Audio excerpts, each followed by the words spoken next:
तो hello guys सबके जहाँ आरम्भ पाइली जोंडा केसरी बाजार फील्ड जोंडा 14 तारीख से खेल स्टार्ट है आमंत्रणमूलक फुटबल प्रतियोगिता।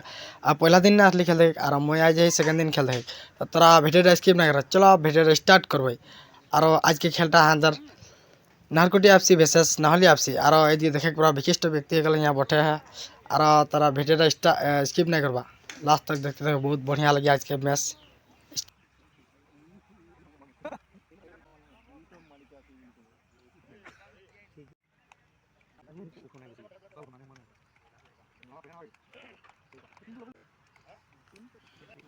तो गाइस ए दिए देखे पूरा खेल स्टार्ट हो गया और कमला जार्सी लगा अंदर नारकोटी आपसी और नीला जार्सी लगा अंदर नाहली आपसी और खेलटा देखे किरकम लगे तोरा कमेंट करबा और भिडियो देखते থাকবো लास्ट तक।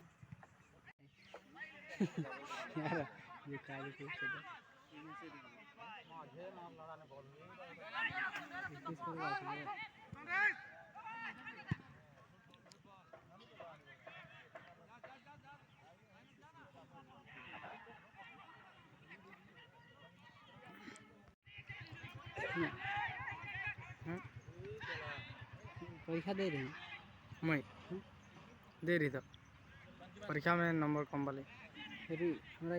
अरे गाइस आज के खेल में नारकोटी एफसी नाहली एफसी के 1-0 से हारा लगा और एरकम वीडियो पाइले मोर अकाउंट के फॉलो कर लो।